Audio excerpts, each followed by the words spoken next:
Lights, camera, action. Halo semuanya, Assalamualaikum warahmatullahi wabarakatuh.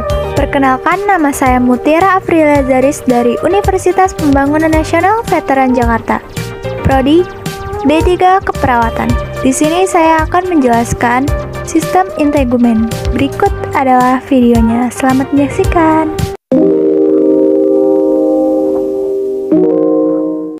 Sebelum masuk ke penjelasan lebih lanjut, saya akan menjelaskan terlebih dahulu apa itu sistem integumen.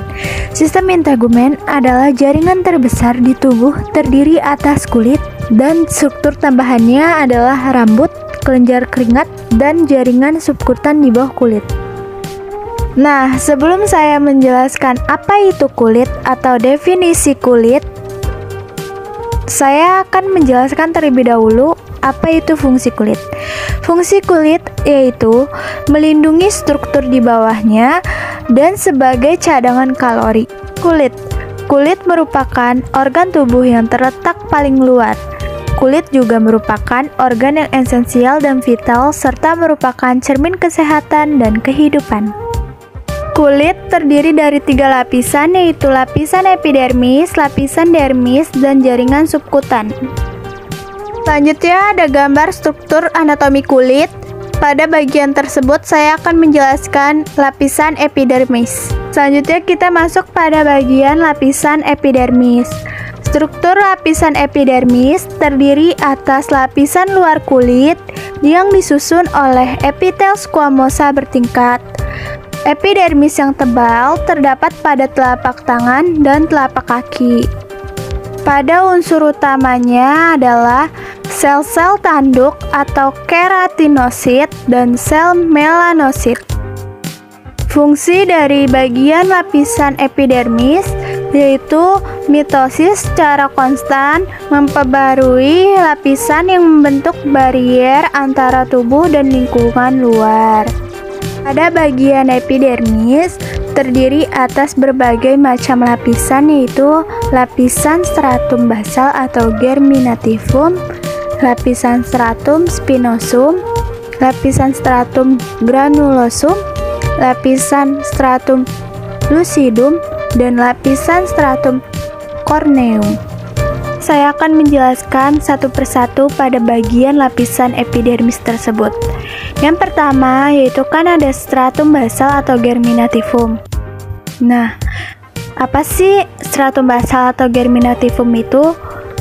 Stratum basal atau germinativum merupakan lapisan paling bawah pada epidermis, tersusun dari selapis sel-sel pigmen basal berbentuk silindris dan dalam sitoplasmanya terdapat melanin. Pada lapisan basal ini, mitosis yang berkelanjutan menghasilkan sel-sel baru untuk menggantikan sel-sel yang rusak. Lalu yang kedua ada stratum spinosum. Lapisan ini merupakan lapisan yang paling tebal dan dapat mencapai 0,2 mm. Terdiri dari 5-8 lapisan. Yang ketiga ada stratum granulosum. Stratum ini terdiri dari sel-sel pipih seperti kumpalan. Sel-sel tersebut hanya terdapat 2-3 lapis yang sejajar dengan permukaan kulit. Yang keempat ada stratum lucidum. Stratum ini langsung di bawah lapisan corneum. Terdapat sel-sel gepeng tanpa inti dengan protoplasma. Dan yang terakhir ada stratum corneum.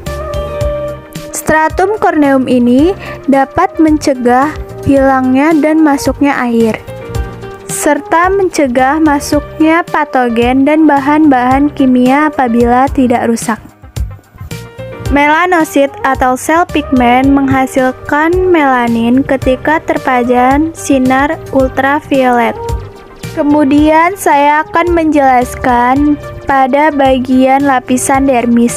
Struktur lapisan dermis terdiri atas lapisan dalam kulit yang disusun oleh jaringan ikat fibrosa tidak beraturan yang memiliki fungsi yaitu mengandung struktur tambahan kulit seperti reseptor dan kelenjar keringat.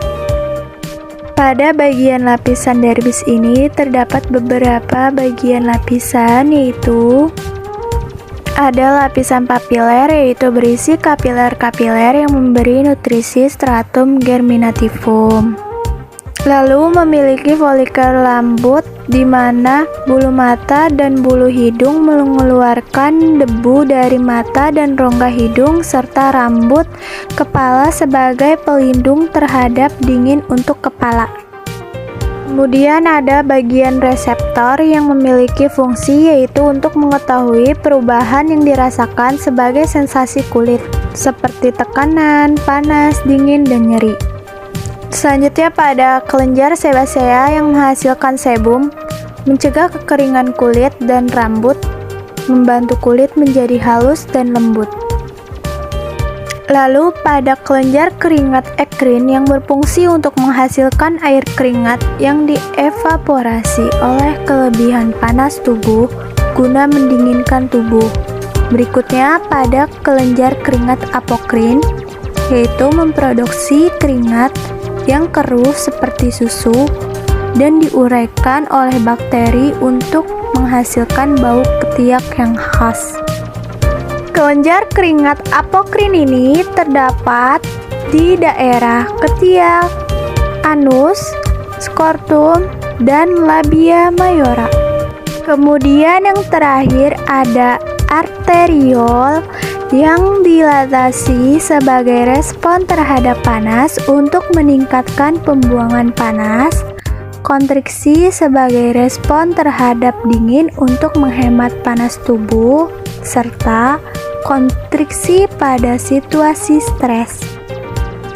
Nah, di video sebelumnya saya sudah menjelaskan dari lapisan epidermis yaitu pada bagian atas, kemudian lapisan dermis pada bagian tengah, dan yang terakhir adalah jaringan subkutan. Jaringan subkutan ini strukturnya adalah disusun oleh jaringan ikat areolar dan jaringan adiposa yang berfungsi menghubungkan dermis dan otot serta menyimpan lemak. Pada jaringan ikat longgar atau areolar yang memiliki fungsi yaitu menghubungkan kulit dengan otot dan berisi banyak sel darah putih untuk menghancurkan patogen yang masuk melalui robekan pada kulit. Kemudian, pada jaringan adiposa yang berisi cadangan energi dalam bentuk lemak sejati serta sebagai bantalan bagi tonjolan tulang. Demikian penjelasan dari saya terkait dengan sistem integumen. Apabila ada kesalahan dalam menjelaskan, mohon dimaafkan. Semoga bermanfaat untuk kalian semua. Wassalamualaikum warahmatullahi wabarakatuh.